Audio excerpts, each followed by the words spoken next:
안녕하세요. 한 주간의 이슈를 쉽고 재밌고 날카롭게 풀어드리는 이슈체크 시간입니다. 김주영 기자입니다.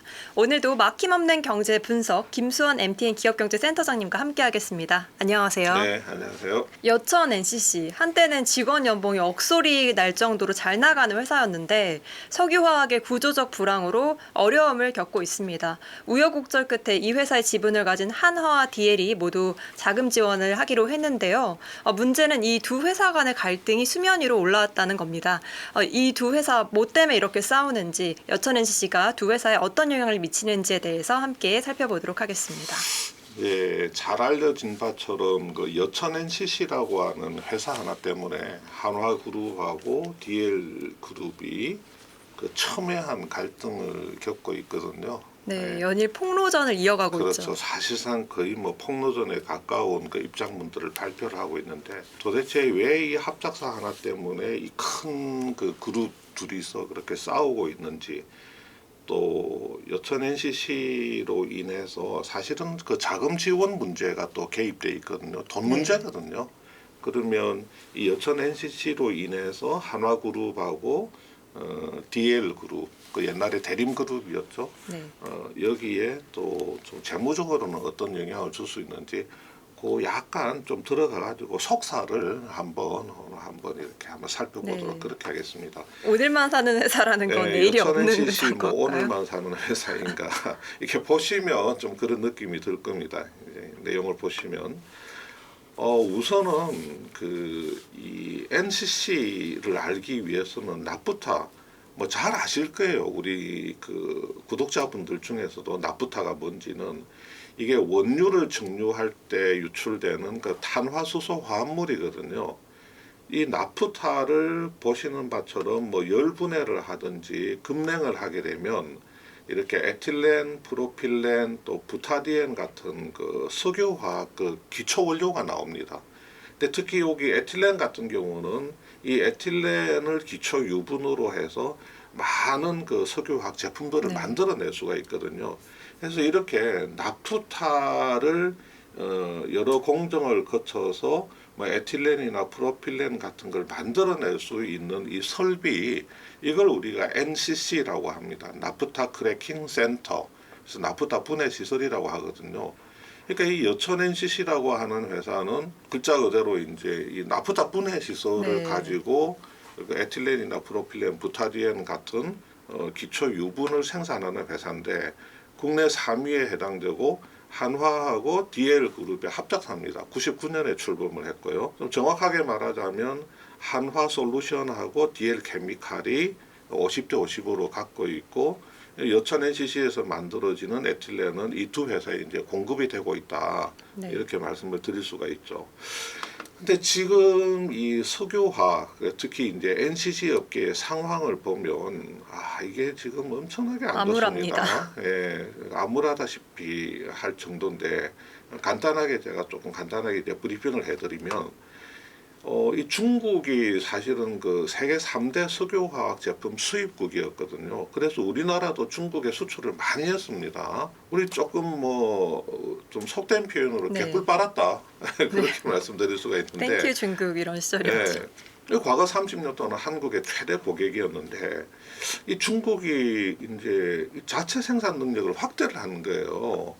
그러면 자기들 이제 내수는 자체적으로 뭐 맞추겠다. 그까지만 가면 좋은데 이 심지어 이거를 한국으로 역수출까지 하는 거야. 그러니까 이 갑자기 중국이 한국의 경쟁자로 급부상을 하게 된 겁니다. 그래서 우리가 에틸렌 생산이 연 1,100만 톤인데 중국이 5,200만 톤이에요. 그야말로 공급 과잉이 불가피한 상황이네요. 맞습니다. 예.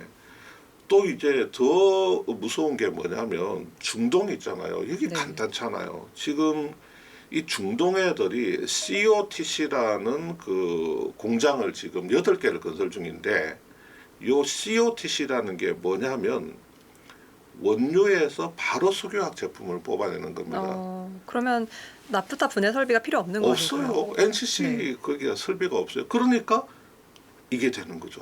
더 싸게 가격 공급할 수가 경쟁력. 있네요. 그렇죠. 그 NCC 설비를 거치지 않고 원료에서 바로 석화 제품을 뽑아내 버리니까 이게 가격 경쟁력이 있는 거예요. 이것까지도 이제 중동 애들이 쏟아낼 가능성이 있으니까 그게 뭐냐면 이게 석화 사이클의 문제가 아니다. 사실은 뭐 좀 석화 사이클이라는 게 떴다가 가라앉았다가 네. 떴다가 가라앉았다가 이렇게 지금까지 흘러왔는데 이게 지금 이제 안 좋으면 좀 있으면 좋아질 거라는 희망이 있어야 네. 되잖아요. 근데 그 희망을 가질 수가 없는 거예요. 이 범용 제품 그 공급 과잉 구조가 지금 고착화되고 네. 있는 게 아니냐 이런 이야기들이 나오고 있는 어, 상황이거든요. 몇 년 더 버티면 나아지겠지 이게 아니라 그냥 구조적 불황인 네, 상황인 거네요. 맞습니다. 그냥 구조적인 문제다. 그러니까 우리나라 석화 업체들이 지금 일부 공장들을 가동 중단한다는 그런 뉴스가 계속 속출을 하고 있는 겁니다. 자, 그런데 이 상황에서 지금 여천 NCC에 이제 유동성 위기가 왔다는 거죠. 지금 대충 파악하기로는 이달에 상환해야 될 차입금이 한 3천억 정도 네. 된다는 겁니다. 근데 한화그룹은 야 여천 NCC에 우리 각자 1,500억씩 유증을 하자 그런 입장이었는데 DL 같은 경우 대림 같은 경우는 야 경영 진단부터 먼저 하자. 그리고 이거 워크아웃도 좀 검토해 봐야 되는 것 아니냐? 라면서 좀 미적됐단 말이에요. 네, 뭐 밑빠진 독에 물 붓기 아니냐 이렇게 네, 얘기를 했었죠. 그렇죠. 그러니까 이제 한화에서 발끈하면서 언론사에 그 입장문을 돌린 겁니다. 아니 대림은 DL은 배당수 옥수 뽑아갈 때는 언제고 저거 주요 주주로서 그 양대 주주의 하나로서 이렇게 무책임한 거 아니냐 그러면서 이 비난을 담은 입장문을 냈죠. 네.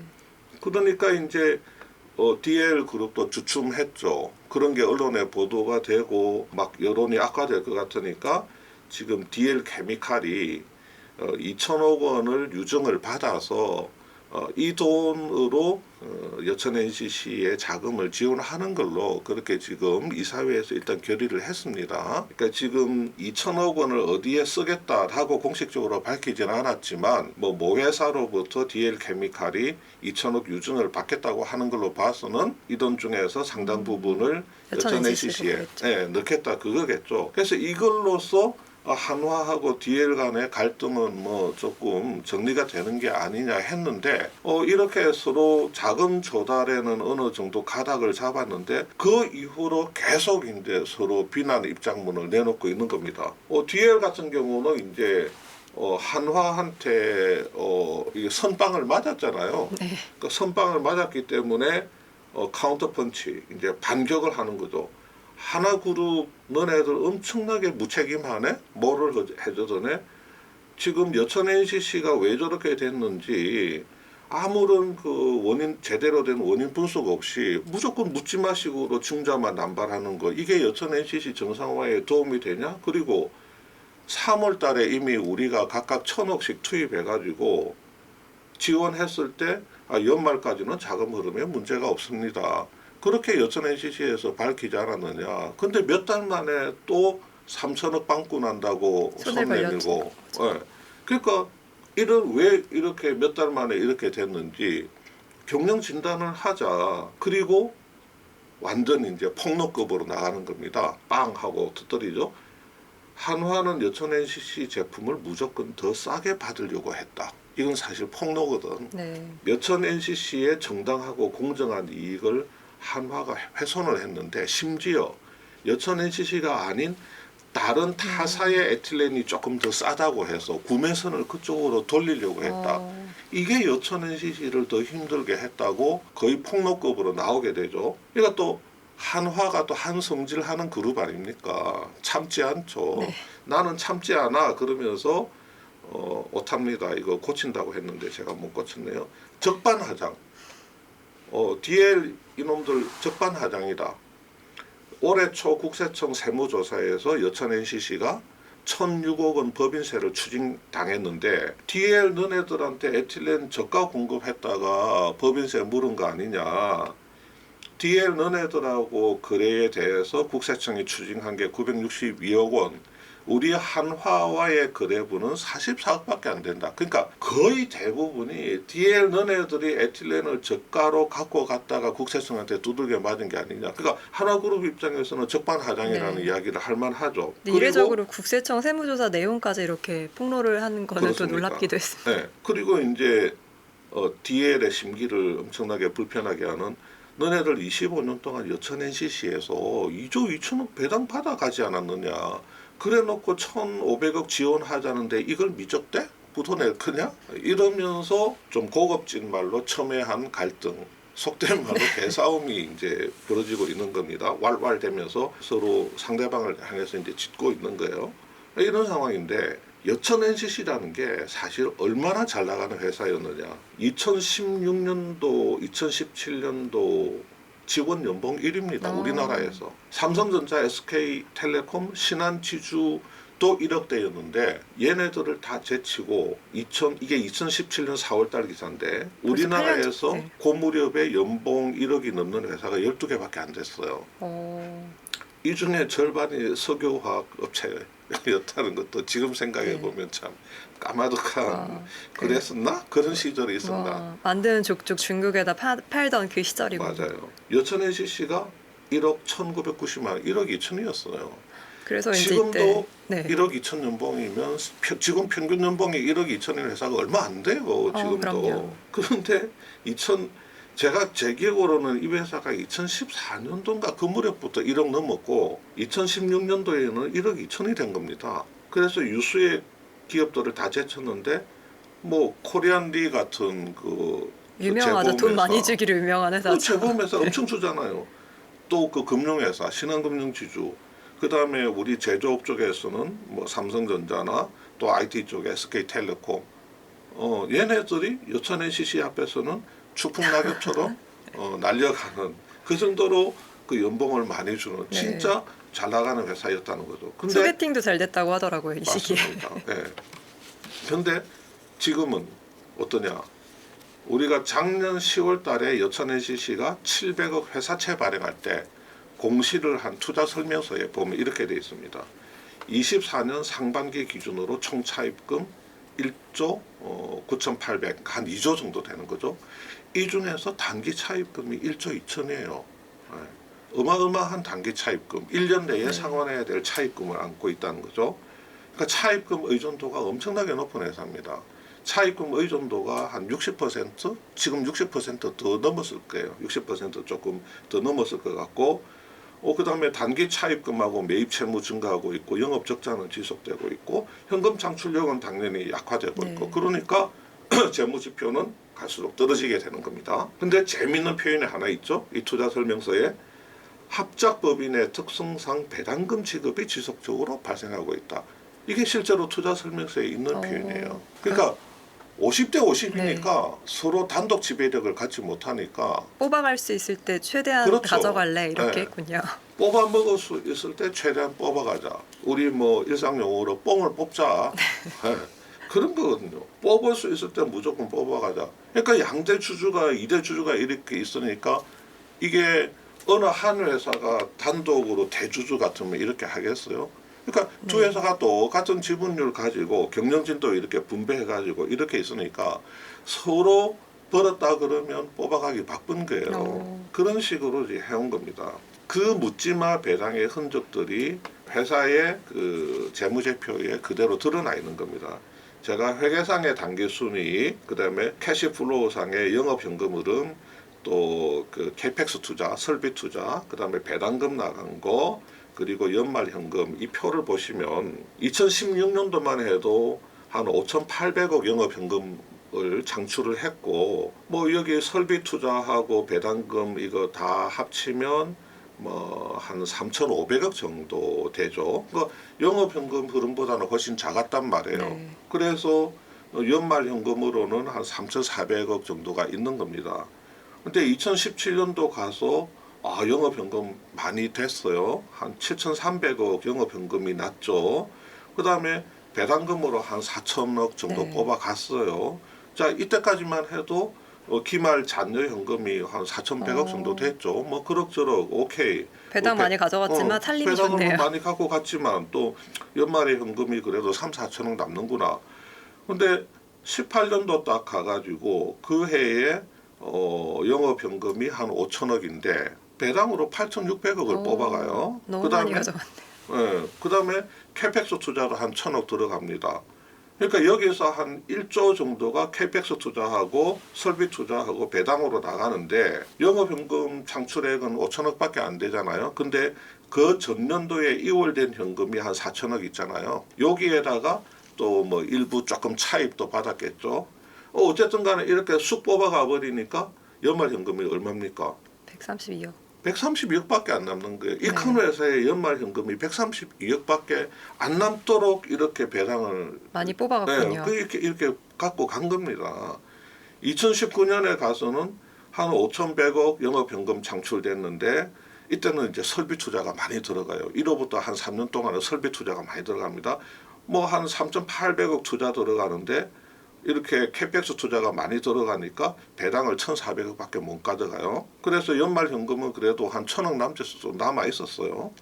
근데 20년도에 가가지고는 3,700억 영업 현금인데 캐펙스에만도 5,600억이 들어갔는데 그럼에도 불구하고 3,300억을 뽑아가요.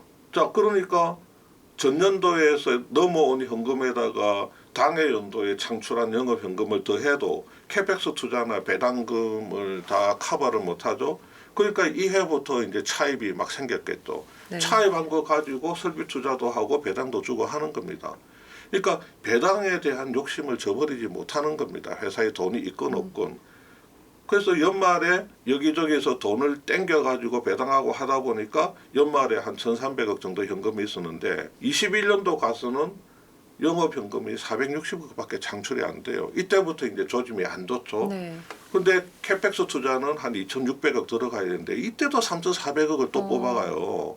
분명히 그 영업 그 캐시플로우가 안 좋다는 게 21년 중에 계속해서 본인들이 느꼈을 텐데 그 와중에 캐펙스 투자는 또 집행하던 거는 계속 집행을 해야 되는 건데 배당으로 3,400억을 그냥 집행을 해버립니다. 연중에 21년 중에. 그래서 연말 현금이 얼마 남습니까? 단위가 달라져서 헷갈렸습니다, 순간. 어. 그 기존에는 1,318억이었는데 8,770만 년이네요. 김주영 기자 집에도 한 50억 있는데 이 큰 회사가 8,770만 원이 연말입니까? 기말 현금이. 네. 기말 현금성 자산 현금 다 합쳐가지고 8,770만 원이에요. 직원 한 사람당 연봉 1억 2천만 원 찍었던 회사인데요. 그러니까요. 직원 1인당 연봉에 해당돼 그것도 못 미치는 기말 현금이 이렇게 나온 거예요. 22년도부터 꼬꾸라졌죠. 그때부터는 단기 순손실 내고 영업 현금 흐름도 순 유출이거나 네거티브이거나 뭐 한 100억 정도 아니면 막 재무 활동에서 차입해 가지고 한 1,000억 정도 영업 현금 흐름을 이렇게 기록을 하게 됩니다. 뭐 아니죠. 차입은 이제 영업 현금 흐름하고는 상관없고 요 24년도 같은 경우에 단기 순손실이 좀 컸는데도 영업 현금 흐름이 1,300억이 나온 거는 이때 이제 운전자본 부담을 좀 많이 줄인 겁니다. 매출 자금 회수 조금 빨리빨리 하고 뭐 재고 자산도 좀 줄이고 아마 매입 채무 좀 늘리고 하면서 운전자본 부담을 줄여서 그 인위적으로 영업 현금 흐름을 한 1,300억 만들어낸 것 같아요. 자, 어쨌든 간에 자, 이때부터는 이제 배당이 안 나갑니다. 나갈 수가 없죠. 이때도 배당을 했다 그러면 이거 완전 미친놈 소리 듣는 거죠. 이때는 정말로 배당을 할 형편이 안 되는데 23년, 24년 연속으로 기말 현금이 1억이 안 됩니다. 8천만 원대예요. 이 상태에서 25년 1분기로 넘어왔는데 올해 1분기에도 역시 적자가 지속됐네요. 적자고 영업 현금 흐름은 네거티브로 가고 있고 아주 기본적인 캐펙스 투자 들어갔던 것 같고 연말 현금이 1분기 기말 현금이 766억인 거는 요거는 아마 그 재무 활동에서 회사채 찍어서 차입한 것 때문에 그 1분기 말 현금은 그래도 700억대를 유지를 한 것 같습니다. 자, 이게 보니까 야, 이게 좀 이렇게 배당을 뽑아가도 되나 싶은 생각이 이렇게 들잖아요. 네, 아마 단독 회사였다면 이렇게까지 배당을 무리해서 가져가진 않았을 것 마치 같습니다. 내일 생각하지 않고 오늘만 살고 죽는 것처럼 하루살이처럼 이렇게 배당을 뽑아간 것 같은 생각이 듭니다.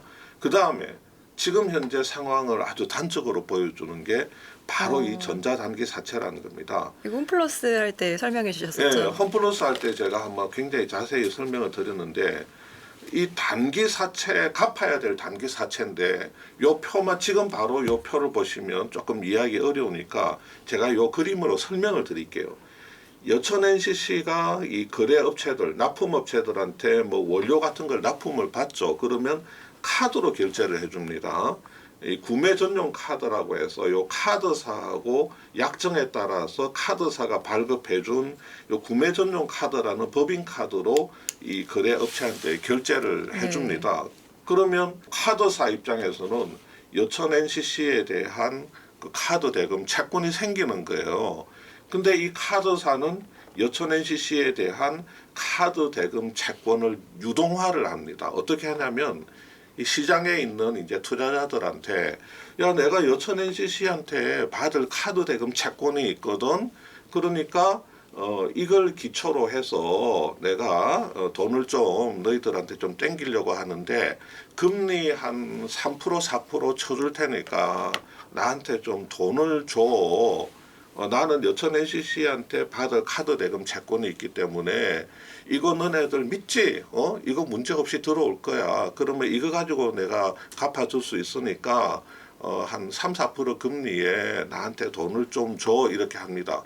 근데 정확하게 말하면 요 중간에 유동화 회사라는 게 있어요. SPC, 페이퍼 컴퍼니입니다. 증권사들이 만들죠. 그러니까 카드사들이 여천 NCC에 대한 그 카드 대금 그 권리를 요 SPC에다가 넘기면 요 SPC가 요걸 기초로 해가지고 투자자들한테 야 이거 카드 대금 채권인데 상환에는 문제가 없어. 이게 들어오게 되니까 2, 3개월 뒤에 이게 들어오거든. 그때 갚을 수 있으니까 돈을 좀 주렴. 그러면서 요 전자단기 사채를 투자자들한테 발행합니다. 그러면 요 투자자들은 한 3, 4% 금리에 요 ABS-TB 이 자산담보부 전자단기 사채 여기다 투자를 하고 요 투자자들이 요 전자단기 사채에 투자한 돈이 이렇게 투자자 호주머니에서 SPC로 가가지고 카드사를 거쳐가지고 거래업체한테 결제가 딱 들어가는 겁니다. 그러면 나중에 갚을 때는 어떻게 하면 돼요? 여천 NCC가 투자자한테 줘야겠죠. 그렇죠. 여천 NCC가 지 호주머니에서 돈 꺼내서 갚으면 됩니다. 돈이 이제 이렇게 흘러가게 됩니다. 여천 NCC에서 카드사를 거쳐서 유동화 회사를 거쳐서 투자자한테 가면 되거든요. 근데 이렇게 이제 정리를 하면 되는 겁니다. 그러니까 우리가 다시 한번 앞으로 가볼게요. 요거. 자, 이게 보면 1월 달에 발행했어요. 올 1월 달에 얼마? 100억 발행했어요. 네. 언제 갚는다고 했다? 4월 24일 날 갚기로 했어요. 자, 이게 제 10회 발행입니다. 전자단기 사채. 근데 그 위에 보니까 10-1회가 있어요. 10회에서 11회로 가는 게 아니고 10-1회 그래가지고 만기 1인 4월 24일 날 똑같은 금액 100억을 이렇게 발행을 해요. 이건 뭐냐면 원래는 4월 24일 날 만기 때 여천 NCC가 갚아야 되는데 무슨 이유인지 뭐 하여튼 그때 갚지를 않고 다시 똑같은 금액의 10-1회 전단체를 발행해가지고 10회 투자자들한테 갚아주게 되는 겁니다. 돌려막기를 한 예, 거군요. 이렇게 이제 회전을 시키는 거죠. 돌려막기. 그 다음에 요 위에 보시면 11회는 665억 원이죠. 요게 올해 4월 30일에 발행이 돼서 7월 30일이 만기인데 보시면 여기 위에 보면 11-1회가 있어요. 11회가 있고 11-1회는 뭐냐? 7월 30일 날 만기 때 똑같은 금액 665억 원을 찍는 겁니다. 그래서 만기를 10월 30일로 3개월 늘려놔요. 그러니까 제가 볼 때는 뭔가 여의치가 않은 겁니다. 회사 자금으로 여의치 않으니까 다시 시장에서 전단체로 자금을 끌어와가지고 11-1회를 찍어서 11회 투자자들한테 준 겁니다. 그만큼 지금 사정이 좋지 않다 이렇게 볼 수가 있는 거죠. 자, 그래서 지금 뭐 어쨌든 간에 결론적으로 말씀드리면 일단은 그 산소호흡기는 이제 꽂게 되겠죠. 여천 NCC에 대해서 산소호흡기는 꽂게 되는데 지금 NCC 구조조정 이야기가 많이 나오잖아요. 네. 근데 그 NCC 구조조정이 업체 간에 자율적으로 돼 있으니까 이게 안 되면 이게 골든 타임을 놓치게 되고 그렇게 되면 자금은 계속 말리게 되고 그러다 보면 이번에 증자해 준 거 외에 또 뭐 얼마 안 가서 또 저기 뭐 가을쯤에나 가가지고 가을이 아니고 이제 네. 거의 연말쯤에 가가지고 또 몇천 원 넣어야 될지 모른다는 거죠. 그러면 한화솔루션하고 또 DL 케미칼이 계속 넣을 거냐? 그 계속 못 넣으면 워크아웃으로 가든지 뭐 디폴트적인 상황이 가게 되는데 그러면 여천 NCC가 만약에 그런 상황으로 가게 되면 또 여타 업체들한테 영향을 미칠 수밖에 없거든요. 그러니까 네. 이 문제가 한화나 DL 입장에서도 민감한 문제지만 그 시장의 관점에서도 그냥 우리가 두고 뭐, 볼 수만은 예. 없겠네요. 어떤 아니, 식으로든. 그냥 뭐 저 회사 어렵구나 그런 게 아니고 이 업계에 미칠 영향 같은 것도 있기 때문에 그런 점도 좀 잘 살펴봐야 될 것 같아요. 석유화학 산업의 영화로웠던 시절 그리고 지금의 유동성 위기를 살펴봤고요. 여천 NCC의 어려운 자금 사정을 보여주는 지금 차입 상황에 대해서도 살펴보고 하나와 DL이 얼마나 배당을 많이 가져갔는지 지금 또 이렇게 갈등하고 있는 상황까지 짚어주셨습니다. 오늘도 막힘없는 분석 고맙습니다. 네, 감사합니다.